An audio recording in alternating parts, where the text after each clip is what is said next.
Hale McGranahan, how you doing?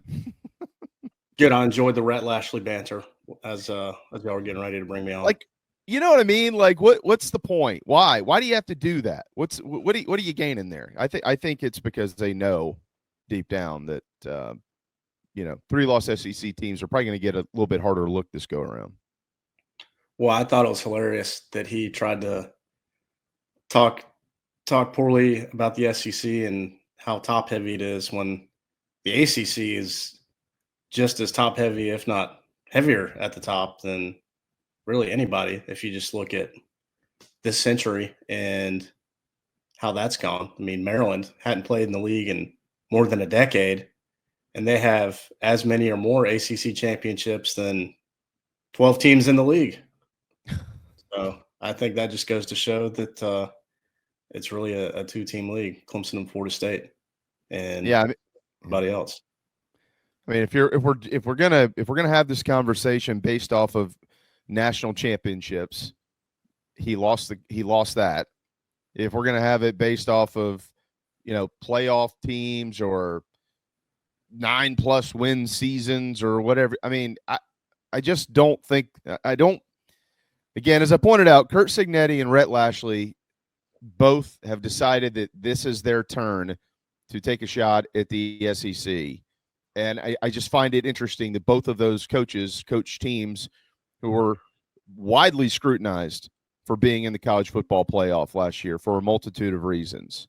I don't think that's coincidental that we're here during talking season, and those are the guys that are speaking out against the best league in college football. It's almost like prison rules. Like, I know it's not their first day being locked up in prison, but what is it like? Your first day in prison, you go after the biggest, toughest guy and try to whip his ass and send a message to everybody else. Maybe that's kind of their mindset with that. I'm not really sure about it. Seems kind of strange that they're talking like that about a league that's clearly superior top to bottom than most everyone else is most of the time. Yeah. Well, and again, Hale, let's say Auburn or Arkansas, where he was a quarterback, he played for the Razorbacks, make a coaching change this year, and he runs out and wins 9, 10, or 11 games again at SMU. We really think that Rhett Lashley's going to go, I'm good, man. I'm bull. You know damn well he'll pick up that phone if they call. Yeah, my only pushback on that, JB, is that obviously SMU's got plenty of money to throw around, and they could probably make it tough for one of those two teams or anyone else for that matter to come get their guy. Yeah, that's a good point. They don't get any TV money from the ACC, but they do have plenty of money themselves. I forgot about that aspect of it. Doesn't that change at some point? Well, no. I mean, it's from my understanding is no. Could it change? I think so. And everybody files lawsuits. So I would imagine if something changed, like the ACC, Mike was talking about this the other day, just shifted their model to kind of an equity model, right? So Clemson will gain more financial cash from the TV revenue because it's based off of success. So, Cal's kind of screwed. Stanford is kind of screwed. SMU, I would imagine now that model has changed, if SMU is back in the playoffs, they're going to go, wait a second, we've been one of the teams. This wasn't the original deal that we signed. We're filing suit against the ACC, and then I'm sure something would change. That's just the way that that's the world we're in, right? So, we'll see. Yeah, well, my last thought on Rhett Lashley and all this is if he's so big into history, he should probably go look at the teams that Clemson has beaten to win the ACC championship over the years, since they've been playing a game, and just go look at what's happened to the head coaches of those teams within 2-3 years. Like, they get fired, run off, or forced into retirement. And it's, I'm not suggesting that Rhett Lashley is just going to go into a downward spiral, but history is not on his side from that standpoint. That's a good point. I've never thought about that. See, that's why you're here. All right. Hale, we'll touch on some recruiting stuff here in just a little bit. I know there's a decision being made this weekend, and we'll let you fill us in on that and a couple of other things that are going on out there. But I am excited to kind of get into football gear here. Talk about the things that are going to matter in a little bit over a month. The players will report late next week, and they'll on the 31st they'll meet with the media and do all those special things, and then on August 1st they'll start practicing, and then they'll ramp up from there. We obviously had a chance yesterday to spend a lot of time with Darren Usher. It was supposed to be about 30 minutes. Ended up being an hour and 30 minutes. He if he's got something to say, he'll say it, as you well know. Anything that you learned in that conversation that maybe something that surprised you, raised your eyebrows, didn't know about? Well, there was a lot that he said, obviously, and I haven't listened to it all start to finish. I've listened to a majority of it. I know. So Alex wrote a story about the DBs, what he said about the DBs, and I need to go read that or watch the interview. So, but Alex did mention how he said some really good things about Brandon Cisse, and I think he mentioned Chris Hatfield a good bit too, who's a very low rated recruit, and I think South Carolina beat Toledo to get him committed. So that kind of jumped out to me. I can't say what he said. I need to go, read it or listen to it. But that was interesting. Then the defensive line stuff, which, as we all know and have all been talking about for years now, about what this group's going to look like in 2025. He seems very bullish on that group. And when I talked to Shane Beamer one-on-one about a month ago, he had many of the same thoughts as well. So it was kind of interesting hearing Darren's perspective on that group and what it might look like. I thought his stuff about Brownlow Dendy and some of those positive things he said were really interesting and I guess at the same time exciting for Carolina and what he might bring to that group this fall. Yeah, I'm with you. Let's start with the DBs, and you're right. He did that. The Hatfield thing kind of surprised me. Now, Darren wasn't stepping out on a ledge or stepping on Coach Beamer's feet by trying to give everybody some sort of insight as to, playing time or something like that. He just mentioned how good this kid has looked. He's listed at 6'3", 210 pounds, Hale, and he also said yesterday, hey, look, if Torian Gray likes a guy, we offer him. If Torian says, I like him, he's going to get a piece of paper from South Carolina extending an offer as long as, all the other things check out, as we well know. But that kind of fits the mold, right, of Torian Gray and the guys that he likes, 6'3", 210 pounds. You mentioned Cisse, a kid from Sumter. His brother's I think his brother's a walk-on on the team, which is pretty neat. A couple of brothers in the secondary there. And then, these other guys and, even Kilgore, you look at his development, you look at DQ Smith's development, you look at Judge Collier's development. I mean, I don't know. Hale, you would know, obviously, as you covered them all. I'm not so sure that all those guys had these crazy, long, lengthy offer lists. I know there's some nice offers for guys like Kilgore and things like that, but, you're not talking about top 100 prospects where everybody in the world wanted them, but they fit the mold of what the coaches were looking for. And every one of these guys just continues to get better. So when he mentions young guys like Chris Hatfield and he mentioned, DeMarcus Leach out of Abbeville yesterday and guys like that, it starts to feel to me like you're in that pipeline, which is where you want to be. You plug and play, and you can only do that if you have a guy like Torian back there who can consistently develop them every year. Yeah, Jalen Kilgore by far was the most touted as a recruit out of really the entire secondary. I mean, and I've talked about it several times on this show that when Jalen Kilgore got the offer from South Carolina, I think it was like a junior day, January of 2022 or whatever year it would have been, his junior year when he was in high school.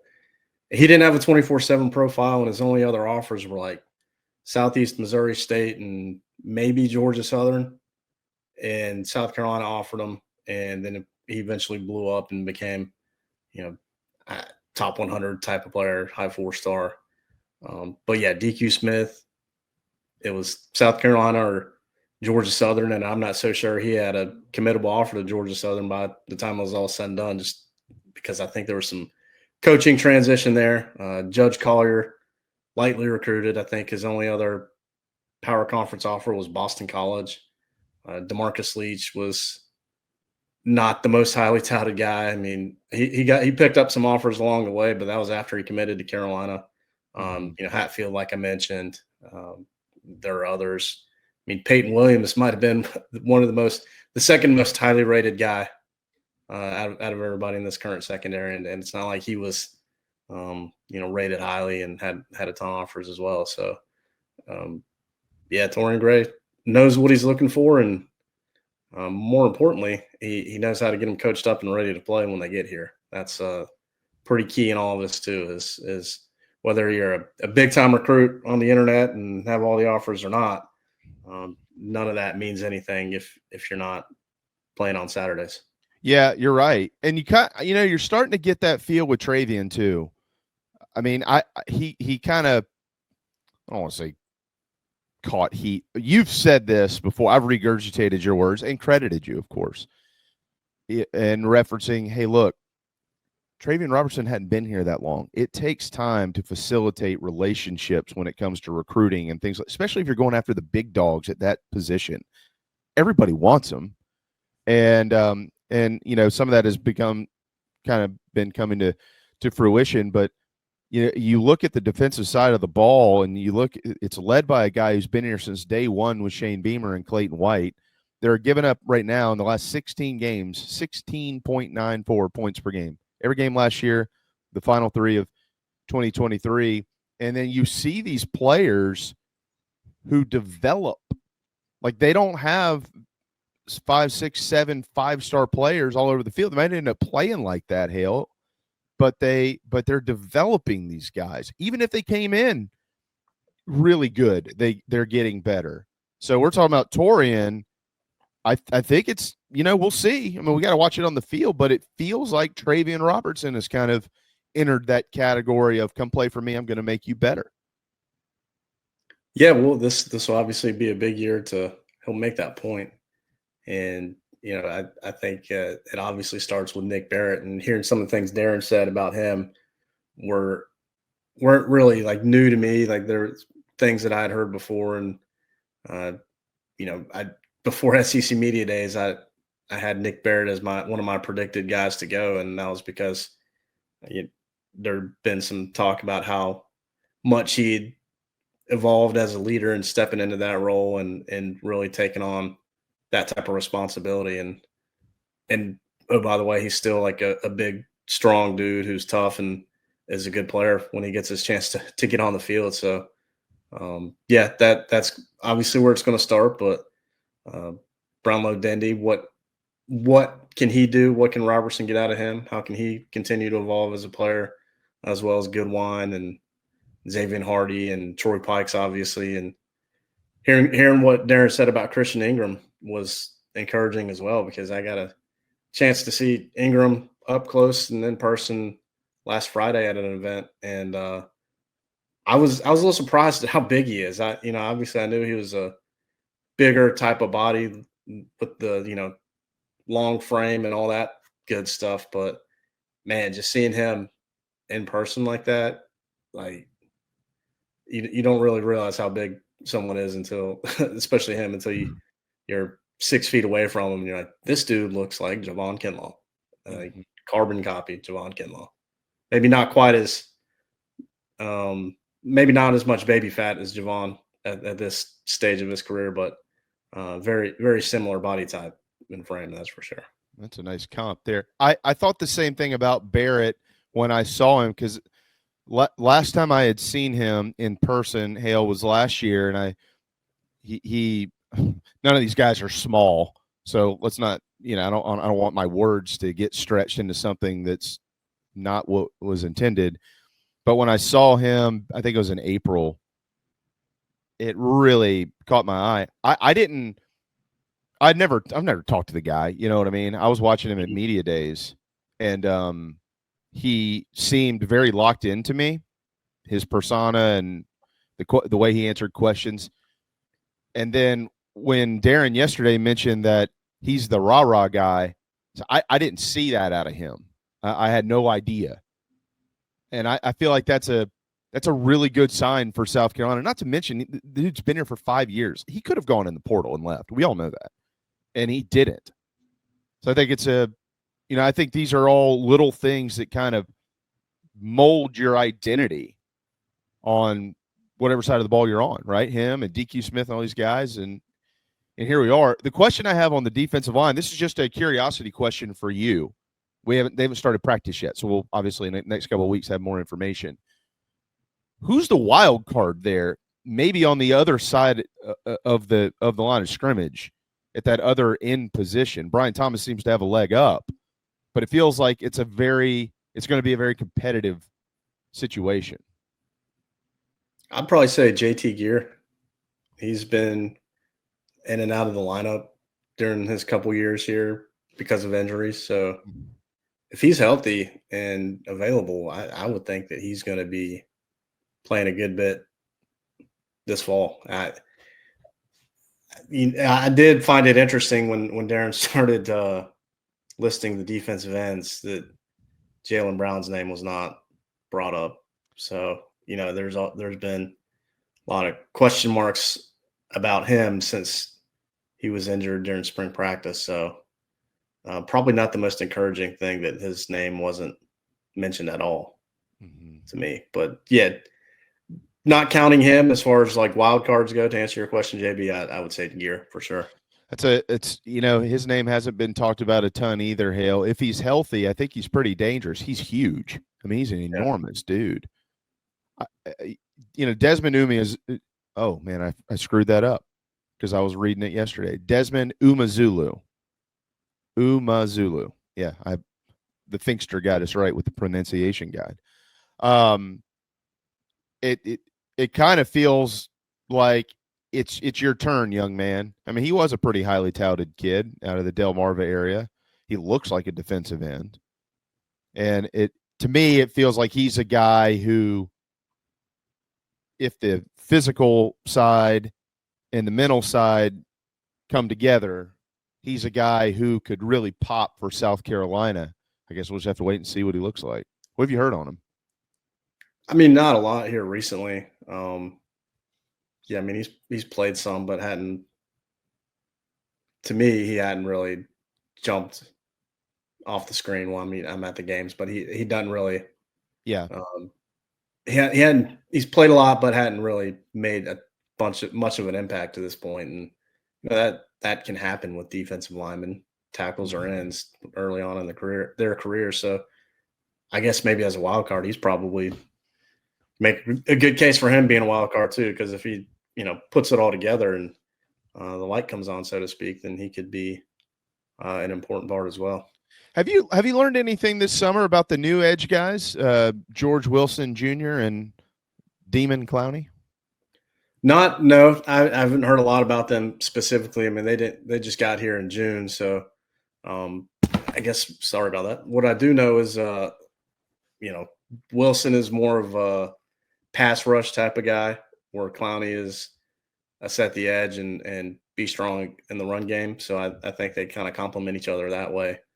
And at this point in their careers, they're obviously older and been around for a while, so they kind of are who they are. And I would imagine that's who they'll continue to be and how they'll be used for the most part this fall. Did you looked at the roster, didn't you, when it came up? Yeah. Did you notice the new position? ER? Yeah. Edge rusher. And then Gear, Dodd, and Brian Thomas are just listed as edge. So you've got 3 edge guys, and then you have like 6 or 7 ERs. Yeah, I don't know. Whatever. I just remember a few years ago when they started getting labeled as edge, and that was like a big deal, I guess. Yeah. I don't. Labels are what they are, especially on the defensive side of the ball. They can be a little overblown in some cases. I would say so.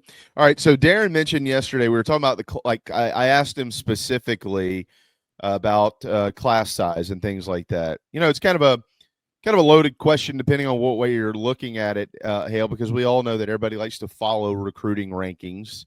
It's a fun thing to do, and when the number is better for your team, you feel better about your team. And then when it's low, you don't really feel as good. But he was pretty bold in saying, yeah, look, ideally it's probably going to be a 15 to 20 man class every year. And then he kind of went on to explain how they'll evaluate each position and whether they need to portal it or high school it or whatever the case is. But just out of curiosity, if that's kind of their target 15 to 20 every year, from an aesthetic standpoint, from an actual like 24/7 sports recruiting ranking, for instance, Hale, what does that mean year in and year out? If they're signing really good football players, but it's not 25 and 30 guys, what should fans' expectations be for that recruiting ranking, just generally? It obviously can vary from year to year, and that depends on what everyone else is doing. So, I mean, I would say just given how South Carolina has recruited over the years and the trajectory of the program and where they're at right now and those type of things, my own kind of little like algorithm in my mind says top 20-ish, give or take a couple spots. If that's where they're going to live and that, you know, no more than 20 guys being signed territory, then it's going to be difficult, more than likely difficult to get much higher than that. I mean, you have to get a couple 5 stars in your class to be able to really see your name climb in those rankings. And as we've seen over the years, South Carolina typically doesn't get more than one. And that's assuming they even get one, because that doesn't happen every year. So that's kind of how I view it. And anyone who's listening or watching that reads the Big Spur is hopefully caught on by now with stuff that I've said and reported and talked about, that I didn't think it would be much more than 20 in this high school class. And so that was nice for me to hear that from Darren, because I didn't have that as like intel or anything. That was just me just kind of looking at it and analyzing it just based on my experience and what the roster looked like, because it's not a large senior class. Right. That this team has. And I think that's one thing that people will have to keep in mind, regardless of how many scholarship players can be on a team moving forward. And I think that's still kind of an unknown at this point. But we're getting further and further away from the guys being able to take advantage of the COVID year, the 2020. Thankfully. So yeah, hopefully. So we're starting to see classes of seniors that are smaller because of that, then also because of the portal, because, you know, guys are leaving early and they're not always necessarily being replaced by guys who are their same age. And in some cases, it's just like a 1 or 2 year type of deal. I mean, if you just look at South Carolina, like I said, the small senior class, just look at the guys who are 1 or 2 year players. You take them out and it's even smaller. It's take out Clowney, take out Wilson, Brady Hunt, Oscar Attaway, Rasul Faison, assuming he plays. Some of those offensive linemen, Nick Sharp. There are plenty of others, and we're all of a sudden talking about a tiny senior class. So that's the other thing for people to keep in mind as well, as we just try to, you know, get a sense of how it's going to look in the future. Just to kind of, I guess I'm trying to say is people need to remember some of the circumstances that are kind of surrounding this thing right now. Yeah, exactly, man. And I think it's different for every team. I mean, Carolina has 13 commitments and Southern Cal has 31. Georgia has 30. You know, those numbers are, I think I mean, again, I'm not speaking for the director of player personnel at South Carolina. He laid it out pretty eloquently yesterday. This is what our plan is each year, and then we go to the portal to compensate for that. That's not going to be everybody's exact plan. Everybody else's plan probably has something to do with their roster too. They might have more graduating guys, they might have more NFL guys, they might have less, and whatever the case is, they might spend their money a little differently than South Carolina does. I think the number that's important for the Gamecocks, based on what he was saying yesterday, is if you like the player rankings and ratings and you're into all that stuff, it's the type of talent, it's the player rating. So if South Carolina is planning to sign a little bit of a smaller class, like you were saying, like Darren was saying, maybe 15, 20 guys, let's call it 17, it's getting right in the middle. But right now they're 11th in the nation when it comes to the quality of player that they currently have committed. I think that's the sweet spot for Gamecock football. Yeah, I mean, I don't disagree with that, but you've also, at that point, if you're really not trying to go overboard with signing a bunch of high school guys, and you really have to trust what you're going to be able to do in the portal. And I mean, we don't know what the portal is going to look like in December. We don't know what type of players are going to be in, right? Who South Carolina is going to lose, who they're going to need to replace. And it just is a year-to-year thing. So just generally, it's a little bit risky, I would say, but that's not me trying to downplay the portal and what that can do for your team, because obviously we've seen over the years here that you can get some true difference makers. Yep. Both sides of the ball, every position.